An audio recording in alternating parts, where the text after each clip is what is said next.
think what makes the Dance of the Dragons such a compelling war when compared to most in the expanded A Song of Ice and Fire lore is the fact there isn't one person you can blame for it. There are multiple people at fault for so many different reasons.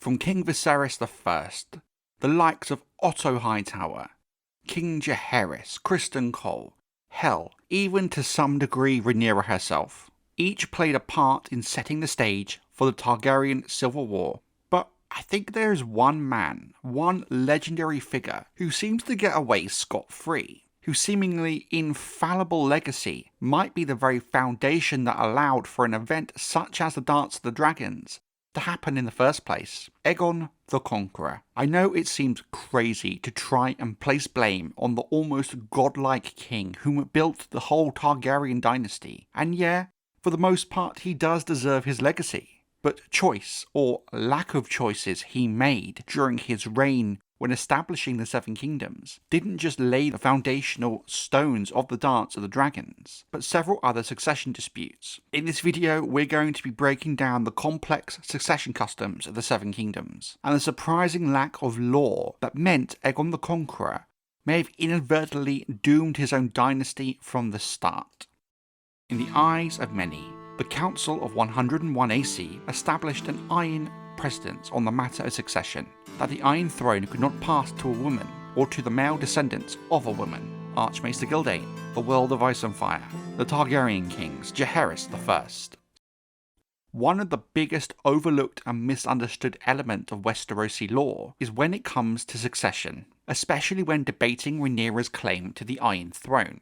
There is no codified law of succession for the Iron Throne, or it seems inheritance in general seems to be based on thousands of years of precedents and custom. There was never, before or after the conquest, a decree or codified law that states how this should work. But there are some minor differences in how things seem to work for House Targaryen post-conquest and the rest of Westeros. Largely speaking, according to George R. R. Martin, male preference primogeniture is customary, but not binding, for most of the noble houses, save for those in Dawn, whom have their own customs altogether. An eldest son is the heir, followed by the second son and the third son. Then the youngest son is followed in the line of succession by the eldest daughter, after whom comes her sisters in birth order. After that, it would pass back up to the Lord's eldest brother, where the cycle would then start again with the brother's sons and daughters. Many view this system as an Andal custom, but it does also seem to be used by northern houses that follow the old gods. Given how the faith is such a large part of Westerosi culture, it makes sense why this inheritance custom has been adhered to mostly diligently for millennia, or frankly risk the wrath of the faith, who would surely disagree with any other interpretation. While a ruler might attempt to dictate unique succession arrangements, or explicitly bypass an elder son, children, or all their children, such deviations would frequently spark intense legal dispute upon their death, and in most dire cases can incite actual bloodshed while the body is barely cold, which is exactly what happens on the death of King Viserys I, in the beginning of the Dance of the Dragons. Now this is where inheritance to the Iron Throne differs slightly, with a subtle variation of the Andal custom. Throughout the early history of the Targaryen dynasty, women have been designated as heirs to the Iron Throne in events where there are no elder male children, both through explicit decrees and implied precedents. When Aegon the Conqueror's first grandchild, Princess Rhaena, was born in 23 AC, she was widely viewed as the second in line of succession, after her father Prince Rhaenys, with Rhaena notably superseding her uncle Maegor, Aegon's second son. There were some disputes, with Visenya arguing for Maegor and suggesting a marriage between Rhaena and Maegor to solve the dispute, but Rhaena being Rhaenys' heir, for many, laid the groundwork for how Aegon intended succession to work. While we don't know for certain what Aegon's thoughts on the matter are, the fact he chose not to settle the dispute with Maegor's position by marriage and let things be suggests he may have agreed with that system. The argument here, if Aegon's intent was for an uncle to inherit first over Rhaena, Maegor would have been named Rhaenys' heir and Rhaena third after Maegor, or he would have married them to solve the issue. But in reality, the order only shifted with the birth of Rhaenyra's brothers, specifically Prince Aegon, who took Rhaenyra's place directly behind Aenys. What this establishes is the birth of a younger brother when Prince Aegon pushed his elder sister, Rhaenyra's claim to the throne down the line. Each brother born after that fact, Viserys and Jaehaerys in this case, also pushed Rhaenyra further down. Even King Maegor, facing a childless reign in 47 AC, officially recognised his niece Princess Aerea as his successor, despite the fact her mother, Queen Rhaena, still had a living brother in Jaehaerys, whom in theory should be Maegor's heir. But many rightly disregard this case when it comes to analysing inheritance, given Jaehaerys was actually in active war against Maegor at this time, so of course Maegor's not going to name his foe his heir. The closing decades of the first Targaryen century saw the first real tremors of doubt regarding a woman's right to sit the Iron Throne. King Jaehaerys I had long groomed his eldest son, Prince Aemon, for the crown, but Aemon's sudden death in 92 AC left a huge void filled only by his sole child, Princess Rhaenys. In a move that signalled a massive shift in Targaryen policy, Jaehaerys bypassed his granddaughter entirely, instead elevating his second son, Prince Baelon, Rhaenys' uncle, as the new heir apparent. The situation fractured further when Baelon died in 101 AC, leading to the historic Great Council, where the Lords of the Realm gathered to decide the future of the Targaryen dynasty. By a staggering margin of 20-1, the assembled nobility chose Baelon's son, Viserys, over Rhaenys' own son, Laenor Velaryon. To the Lords of the Realm, this wasn't just a choice, it was the establishment of a powerful new precedent, that the throne could not pass to a woman, or via a woman to her son. The short answer is the laws of inheritance in the Seven Kingdoms are modelled on those in real medieval history, which is to say, they were vague, uncodified, subject to varying interpretations and often contradictory. George R. R. Martin on Succession in the Seven Kingdoms. So Spake Martin. The Hornwood Inheritance and the Wents, November 2nd, 1999. So here is what is so complex about Viserys naming Rhaenyra heir. When he did initially, everyone went with it because the only other option is Daemon. But the naming of Rhaenyra as heir is also supported by Aegon the Conqueror viewing Rhaena as Aenys' heir over his second son and Aenys' brother, Maegor. So at this point in time, Viserys is perfectly valid in naming Rhaenyra his heir. Where it starts to get tricky is with the birth of Aegon II. The precedents of Rhaena being displaced by her younger brothers, Jaehaerys choosing Baelon over Rhaena, and the Great Council of 101 choosing Viserys over Laenor, dictated that Aegon II theoretically should displace Rhaenyra as Viserys' heir. The birth of Aemond and Daeron should have pushed her even further down the line of succession. Viserys kept Rhaenyra as his named heir.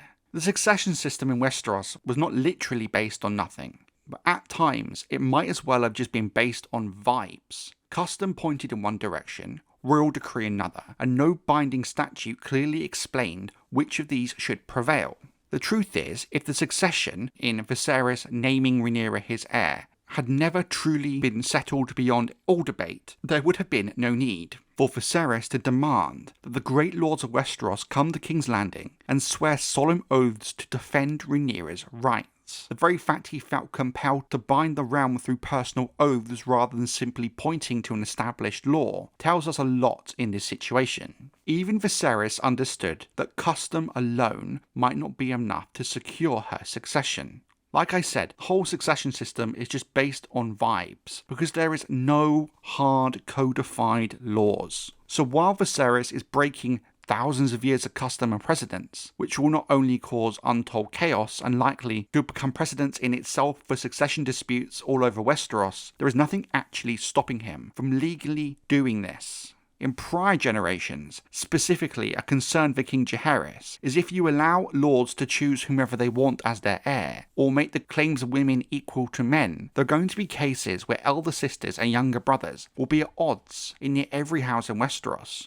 If any house looks back through their history far enough, they would find a case where a younger brother inherited over an elder sister, with this then causing potential for new succession disputes and conflicts. By not following the customs that have been maintained for thousands of years, you're basically upending the whole system. But because it's not a law, Viserys can do what he wants here. If he's really intent on naming Rhaenyra his heir, there's not much that can physically stop him. A lot of people blame King Jaehaerys for allowing the situation wherein Viserys can freely name Rhaenyra his heir despite the birth of Aegon, saying that if he was so adamant in his succession plans, he should have done something about it. He should have codified law. The first case of this is when he's adamant that his eldest son, Aemond, was to be heir over Aemon's elder sister, Daenerys. It's clear here he's favouring Andal custom. The second, when he chose Baelon over Rhaenys in 92 AC, meaning that until Aegon is born, Daemon would have been Viserys' heir, suggesting he now favours the agnatic inheritance system, a version of which is kind of adopted after the Dance of the Dragons. You then have the third chance where Jaehaerys could have done something, with the Great Council of 101 AC. According to Archmace Gildane, in the eyes of many, the council established an ironclad precedent on the matters of succession, that the Iron Throne could not pass to a woman or to a male descendant of a woman. So in each of these cases, Jaehaerys has the opportunity to codify any of these systems as law, taking away any debate and not allowing for a situation wherein Viserys I can damn all the precedents and name Rhaenyra his heir. So yeah, it does make a lot of sense why there's a lot of readers out there who do blame Jaehaerys. This aspect of the build-up to the Dance of the Dragons is very much on Jaehaerys' doorstep. So you must be wondering, what does this have to do with Aegon the Conqueror? Well, in my view, the earlier succession order of Rhaenys and his children suggests that Aegon the Conqueror may have expected something resembling male preference primogeniture and Andal custom to be the norm for House Targaryen. But the issue is he never left behind a definitive rule explaining whether a daughter should precede an uncle or whether a king could permanently choose a different heir altogether. It seems crazy to me that he would dedicate his life to building the Seven Kingdoms of Westeros, a place plagued by generations of war, many of those over succession, to then not legally establish how the succession of the Seven Kingdoms was going to work. The man spent decades establishing countless laws for his new kingdom, yet neglected this vitally important one. It's clear looking at thousands of years of Westerosi history, which was all managed by custom, that eventually one day there would be a succession dispute, and without a hard law in place, House Targaryen could find itself in a civil war. All it takes is one of your descendants to go rogue and decide to do their own thing like Viserys, and all of your hard work building this kingdom would turn to ash. So while I think there are other people who take a much bigger proportion of the blame for allowing the circumstances of the dance, I think it could be traced back to Aegon the Conqueror as ground zero, whom for some reason never codified how succession to the Iron Throne was supposed to work, despite spending his entire reign building the entire book of law for Westeros. Even then, however, there is one problem. What is law to a king? As the current king, Viserys may have felt, codified law or not, that his word as the current king was the law, giving him the right to name whomever he wanted as heir. Viserys could have just changed the law. So yeah, whenever someone tries to say that X or Y had the best claim to the throne during the Dance of the Dragons, just remember this whole system was an utter mess from the start, a disaster waiting to happen. Both Aegon and Rhaenyra have strong claims for very different reasons, hence why there was a war to settle it.